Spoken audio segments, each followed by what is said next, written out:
साथियों, जैसे कि आप जानते हैं कि आवेश, विद्युत धारा, इससे बहुत ज़्यादा सवाल अलग-अलग एग्ज़ाम से पूछा जाता है। चाहे हम सवाल की बात करें शिक्षक भर्ती के एग्ज़ाम में या साथ ही ग्रुप डी, एनटीपीसी या फिर एसएससी की बात में एसएससी एग्ज़ाम्स की बात करें। तो हर एक एग्ज़ाम्स में आवेश से संबंधित, विद्युत धारा से संबंधित सवाल पूछ लेता है। तो आज की क्लास में हम आपको चर्चा करेंगे आपके साथ, मैं साथ ही आपको बहुत बेहतरीन तरीके से शानदार शब्दों में आपको बताऊंगा कि आवेश क्या होता है, इसका उत्पत्ति कहां से हुआ, किस वैज्ञानिक ने खोज करा, इसका नामकरण किसने करा, हर एक चीज के बारे में साथ ही तथ्यों के साथ मैं आपके समक्ष इस वीडियो में पूरी तरीके से विस्तारित तरीके से आपके समक्ष साथी प्रेजेंट करूंगा। नमस्कार साथियों, मैं विकास वासले आप सबको स्वागत करते हैं 15 मिनट शो में द ऑफिशियल एकेडमी में। साथियों आइए बिना देर किए मैं आपको सेशन को आगे बढ़ाता हूं। सबसे पहले साथी मैं आप बता दूं कि आवेश क्या होता है, लेकिन उसके पहले मैं आपसे बताना चाहता हूं कि अगर आप शिक्षक भर्ती की तैयारी करते हैं तो आप हमारे साथ एप्लीकेशंस पर जुड़ सकते हैं, जहां पे पीआरटी यानी कि 1 से 5 तक अगर आप तैयारी कर रहे हैं तो एक शानदार कोर्स हमारे एप्लीकेशंस पर साथी उपलब्ध है, जिसका नाम है विजयी बैच। इसमें आप मात्र 999 रुपए में हमारे साथ जुड़ सकते हैं और सभी साथी शिक्षक आपको इसमें बहुत बेहतरीन तरीका से एनसीईआरटी के साथ पढ़ाते हुए नजर आएंगे। साथ ही सबसे खूबसूरती इस बैच का ये है कि अलग अलग सब्जेक्ट के लिए अलग अलग शिक्षक उपलब्ध रहेंगे और बहुत ही सलीनता से हर एक शिक्षक पढ़ाते हैं, जैसा कि आप सब जानते हैं। हमारे साथ जरूर जुड़िएगा हमारे एप्लीकेशन ऑफिसर एकेडमी पर। साथ ही स्टार्ट करते हैं। आइए जो टॉपिक था, सबसे पहले चार्ज कि चार्ज होता है क्या है। आप इससे बहुत लोगों को चार्ज के बारे में नॉलेज नहीं होगा। साथ ही आवेश होता क्या है पहले समझिए।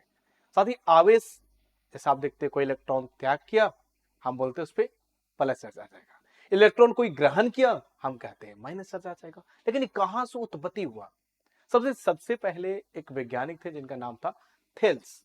थेल्स नामक वैज्ञानिक ने साथ ही सबसे पहले क्या किया कि एक बिल्ली का खाल था, बोलते हैं मार के बिल्ली का खाल उखाड़ देंगे, खाल उखाड़ देंगे, माँ ऐसे कभी कभी गुस्सा में बोल देती है। तो वही साथ ही बिल्ली का खाल था, उस खाल को एक रड के साथ रगड़ा गया। जैसे रगड़ा गया तो देखा गया कि दूसरी वस्तु आवेशित हो रहा है।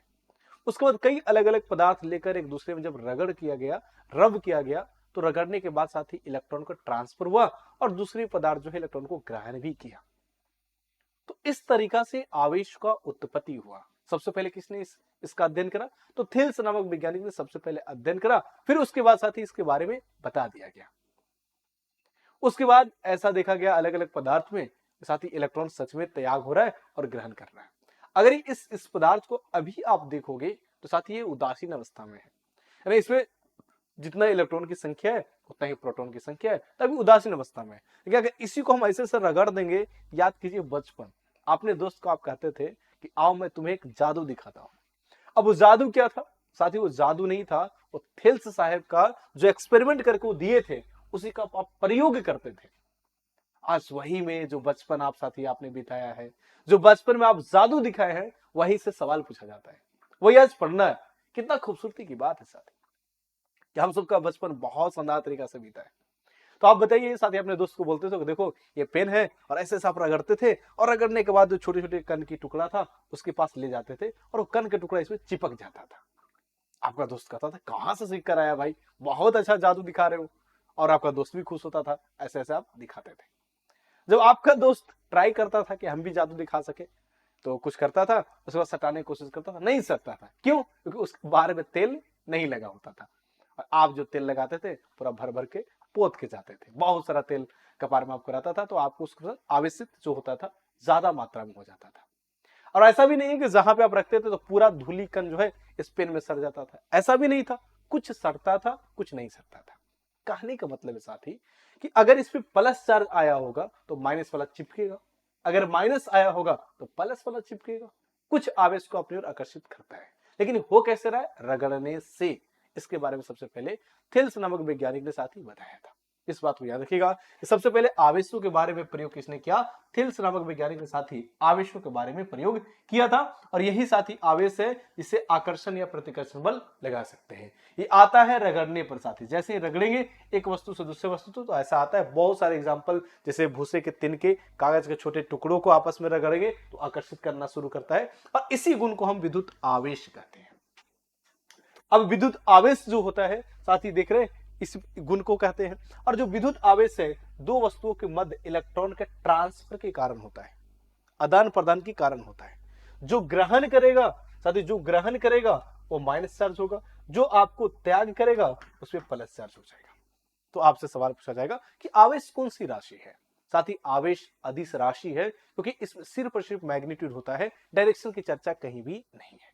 तो सबसे पहले याद रखिएगा साथ ही आवेश अदिश राशि है। दूसरा इसका साई मात्रक क्या है। अगर मुझे आवेश मालूम चल गया कि 5 आवेश इसमें है, 5 इलेक्ट्रॉन को ट्रांसफर किया है, या फिर साथ ही कैसे हम इसको मापेंगे, ट्रांसफर करने के बाद जो इस पे आवेश आएगा, तो उसको मापने के लिए साथी जो मात्रक है, ऐसा मात्रक आपका कूलम्ब है और इसे सी से सूचित करते हैं। अगर इसका सीजीएस मात्रक की बात करें तो साथी सीजीएस मात्रक इसका स्टेट कूलम्ब होता है। इस बात को भी आपको ध्यान में रखना है। अब साथी आप घर में देखोगे कि बल्ब को जलाते हैं तो कहते हैं कि मैं स्विच को ऑन किया, बल्ब जलने लगा। अरे बल्ब कैसे जल रहा है, यहां पे आवेश का प्रवाह हो रहा है।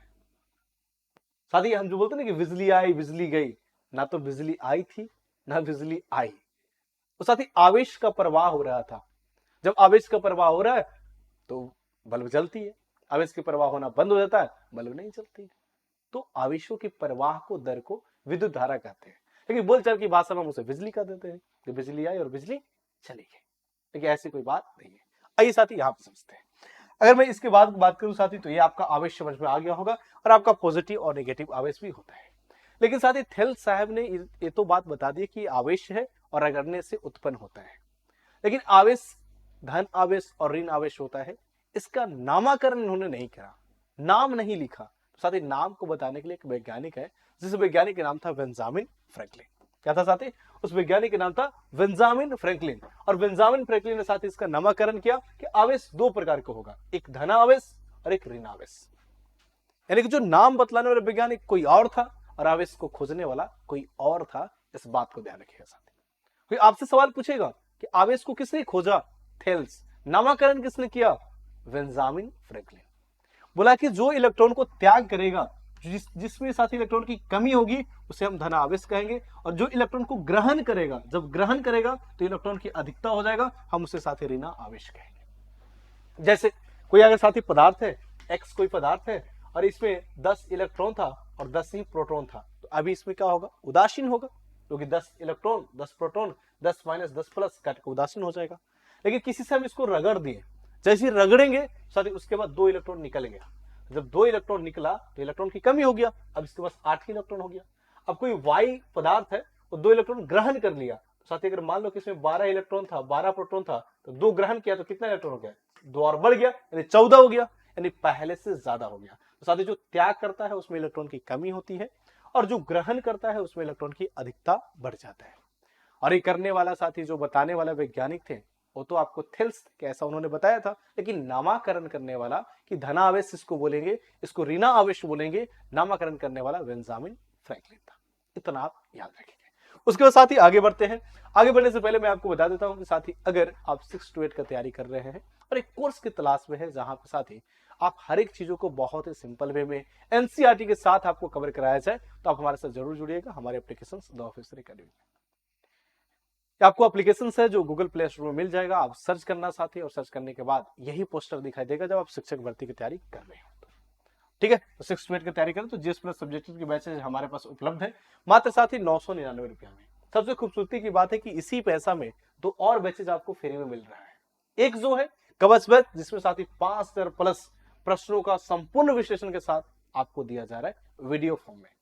दूसरी बात साथी एक एनसीईआरटी माइंड मैप नोट्स भी मिलेगा, जो बिल्कुल ही बुक एनसीईआरटी की ही कुछ लाइनें होंगी जो साथी आपके एग्जाम में इंपॉर्टेंट होते हैं। तो एक नोट्स भी मिलेगा, बहुत शानदार नोट्स है, तो इस बात को साथ ध्यान रखिएगा। इसी पैसा में अगर आप हमारे साथ जुड़ते हैं तो इसी पैसा में आपको दोनों चीजें उपलब्ध कराया जाएगा। बाकी साथी आइए हम लोग टॉपिक पर आते हैं। आवेश आपने पढ़ लिया कि आवेश क्या होता है, आवेश कितने प्रकार का होता है, उसका खोज किसने किया, नामकरण किसने किया। उसके बाद साथी विद्युत धारा, जो आवेशों की प्रवाह की दर है, हम उसी को विद्युत धारा कहते हैं।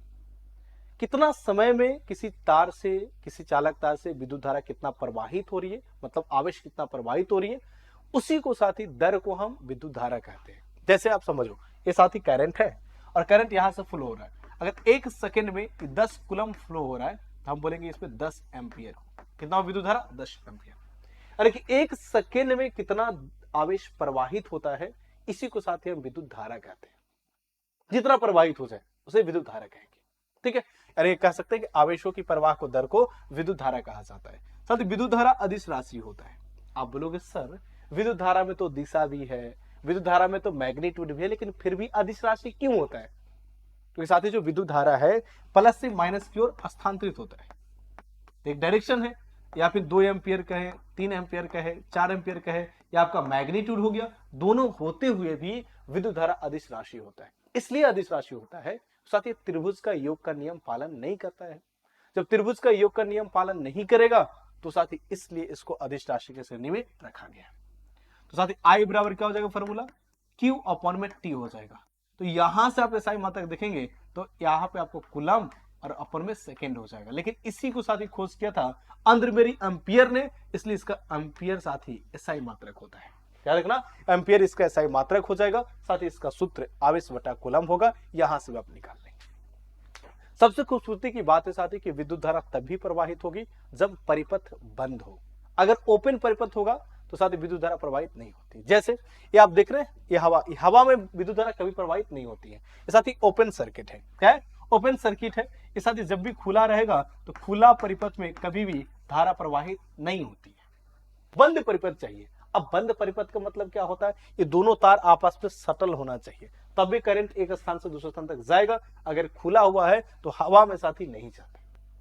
इस बात को ध्यान रखिए। अब कैसे जाएगा, ये देखिए नीचे, ये बंद परिपथ है, ये बैटरी है साथी, यहां से एक तार जोड़ा गया, इस सिरा तक पहुंच गया। दूसरा साथी इसको जोड़कर इससे यहाँ पे स्विच है और स्विच के साथ फिर सटाकर जोड़ा गया तार, यहाँ पहुंच गया। जैसे स्विच को ऑन करेंगे बल्ब जलने लगेगी, ऑफ करेंगे बुझ जाएगी। तो एक बंद सर्किट है।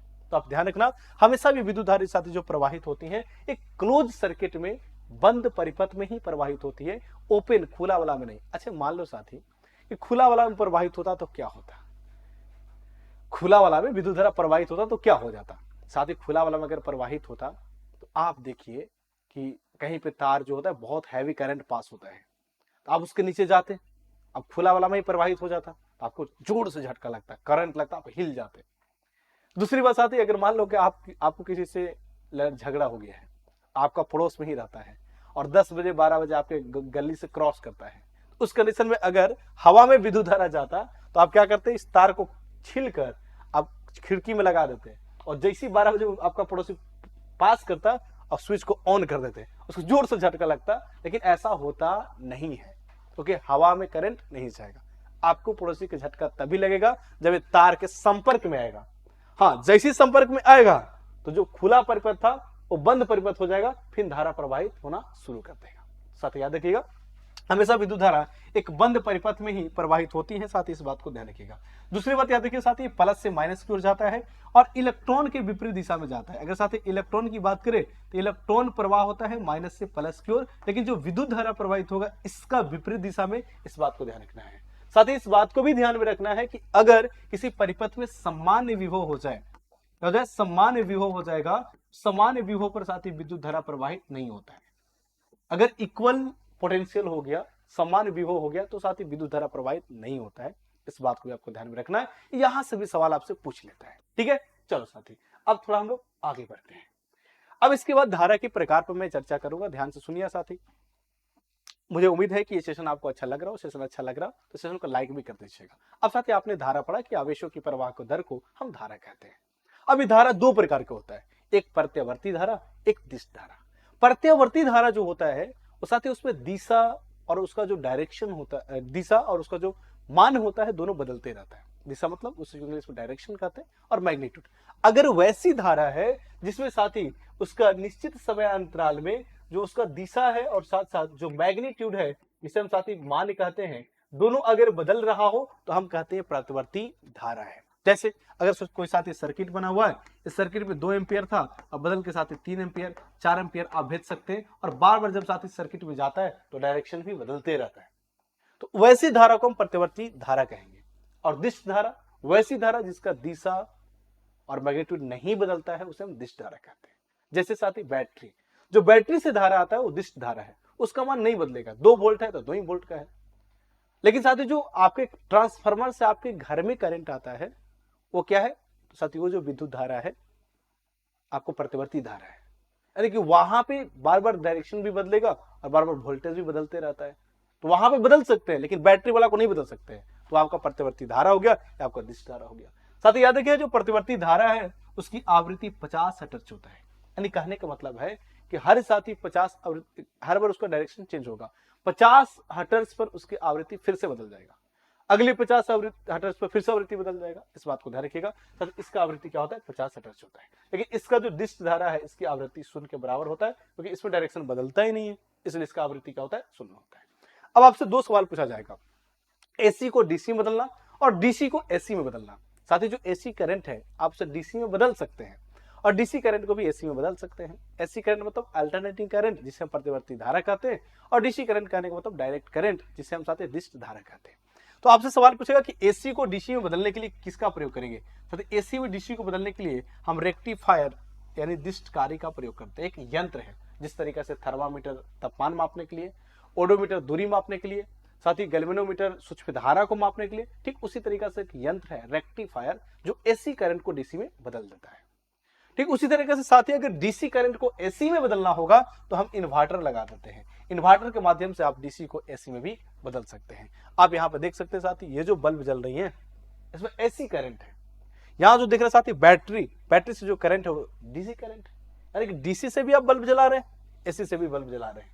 लेकिन बस अंतर इतना है, जब डीसी से आप जलाओगे तो उतना ही वोल्टेज देगा, बढ़ा घटा नहीं सकते हैं। लेकिन जो एसी से है कभी साथी बढ़ता है कभी घटता भी है, तो उसे बढ़ा घटा सकते हैं। यही दोनों में फर्क है।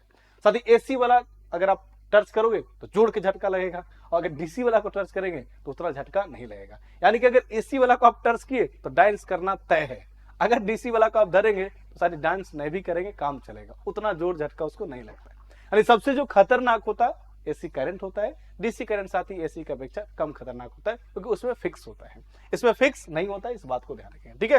साथ ही ये आपका क्या हो गया, एसी और डीसी में अंतर हो गया। साथ ही इसी के लिए एसी करंट जो होता है इसे हम दूर दूर तक भेज सकते हैं बिना ऊर्जा का क्षय किए हुए, क्योंकि साथ ही क्या होता है, इस ऊर्जा का क्षय बहुत कम होता है। वही अगर डीसी करंट की मैं बात करूं तो डीसी करंट में साथ ही ऊर्जा बार बार क्या होता है, साथ ही बहुत ज्यादा उसको क्षय होता है, क्योंकि उसमें मान बदलता नहीं है, दिशा बदलता नहीं है, इसलिए उसमें ऊर्जा को अगर दूर तक भेजेंगे तो बहुत ज्यादा अधिक में क्षय हो जाता है। जैसे मान लो साथ ही एक आपके घर है और आप अपने घर से 2 तार दिए बैटरी से, और एक आपका पड़ोसी है जो आपके गांव के सबसे अंतिम किनारे पर उसका घर है, और उसके यहाँ कुछ मान लो कि भोज था, किसी को खिलाने वाला पार्टी रखा गया था। अब बोले ठीक है तुम्हारे घर में लाइट नहीं है तो हमारे पास बैटरी है, लेकिन बैटरी तुमको घर नहीं लेने जा देंगे ना, तुम बदल लेगा बैटरिया को, हम बैटरिया घर में रखेंगे, यहीं से तुम तार जोड़ के हम तुमको दे देंगे, जला देना। अब बताओ साथी, आप अपने घर से तार जोड़ के जला रहे हैं, तार खींच के ले गया वो अपने घर में पड़ोस जो कि एकदम गाँव का किनारे वाला गाँव में घर था उसका। अब उसके बाद आप यहाँ से स्विच ऑन कर रहे हैं, उसका बल्ब कैसे जलेगा, बल्ब नहीं साथियों, दिया जैसा जलेगा, एकदम मध्यम जलेगा। क्यों, तो साथियों उससे दूर नहीं ले जा सकते, क्योंकि वो डीसी करंट है। वही अगर आपके घर में साथी एसी करंट हो, उसमें पलक लगाकर अगर भेजेंगे तो बैटरी वाला से ज्यादा रोशनी देगा वो साथी, जो आपका विद्युत धारा वाला जो एसी वाला करंट से लाइन देंगे तब। यानी कि एसी करंट और डीसी करंट में बहुत अंतर है। डीसी करंट को आप दूर दूर नहीं भेज सकते हैं, एसी को कितना भी आप दूर भेज सकते हैं। एसी में ऊर्जा का क्षय कम होता है, डीसी में साथी ऊर्जा का क्षय बहुत अधिक होता है। बस इतना याद रखना साथी कि अगर बैटरी का प्रयोग करें तो डीसी करंट है, और जो आपके ट्रांसफार्मर से आपके घर में करंट आ रही है वो एसी करंट है। यही साथी अंतर है। बाकी 2 बातें याद रखिएगा, एसी को डीसी में बदलना और डीसी को एसी में बदलने पर क्या होता है। आगे साथी मैं बता दूं कि अगर आप 9th-10th का भी तैयारी करते हैं तो हमारे पास कोर्स अवेलेबल है, आप हमारे साथ जुड़ सकते हैं। बैचेस अभी ही स्टार्ट हुआ है, साथ इसमें जल्दी से जुड़ जाएं, लेकिन फिर धीरे धीरे आपको कोशिश आगे बढ़ जाएंगी। तो अभी जल्दी से जुड़ना साथी, अगर आप हमारे साथ नहीं जुड़े हैं तो बिल्कुल हमारे साथ जुड़ना मत भूलिएगा। इसका लिंक साथी आपको डिस्क्रिप्शन बॉक्स में मिल जाएगा, या गूगल प्ले स्टोर में आप सर्च कर सकते हैं द ऑफिशियल एकेडमी, यही पोस्टर देखिएगा, मात्र 999 रुपये में आप हमारे साथ जुड़कर पढ़ सकते हैं। आगे आते हैं साथी, आवेश के बारे में पढ़े, विद्युत धारा के बारे में पढ़ लिए। अब जो होता है आवेशों के बीच लगने वाला एक बल होता है, तो आवेशों के बीच लगने वाला आकर्षण और प्रतिकर्षण बल है। इसके बारे में साथी कुलम नामक एक वैज्ञानिक थे जिन्होंने सिद्ध करा था और बताया था कि एक फार्मूला के माध्यम से आप उनके बीच आकर्षण बल या फिर जो प्रतिकर्षण बल है निकाल सकते हैं। वो फार्मूला क्या है साथी, F बराबर Q1 Q2, F बराबर साथी एक कांस्टेंट आता है कुलम कांस्टेंट, Q1 Q2 अपन में R²। अब Q1 Q2 क्या है साथी, Q1 एक आवेश है और दूसरा आवेश Q2 है। अरे K1 साथी माफ करना, Q1 और Q2 को अगर r डिस्टेंस पर रखा जाए तो इसके बीच जो लगने वाला आकर्षण बल होगा A बराबर K Q1 Q2 अपन में r स्क्वायर, या तो आकर्षण बल हो या प्रतिकर्षण बल हो, इसके माध्यम से आप निकाल सकते हैं। साथ ही यहाँ जो K है कूलम कांस्टेंट है, इसका वैल्यू 1/4 पाई एप्सिलॉन नॉट होता है। इसी का वैल्यू साथ ही 9 गुने 10 की पावर 9 भी होता है। इस बात को ध्यान रखिएगा, कई कई न्यूमेरिकल में आपको काम आ जाएगा। ये आपका क्या है, कूलम्स का नियम है। उसके बाद साथ ही 3 चीज और पूछा जाता है, एक चालक, एक कुचालक, एक अर्धचालक। साथ ही चालक हम उस पदार्थ को कहते हैं जिसमें विद्युत धारा आसानी से आर पार होता है, जैसे चांदी, सबसे उच्चतम साथी चांदी होता है, क्योंकि चांदी में प्रतिरोध कम होता है, विद्युत धारा बहुत तेजी से उसमें प्रवाहित होता है।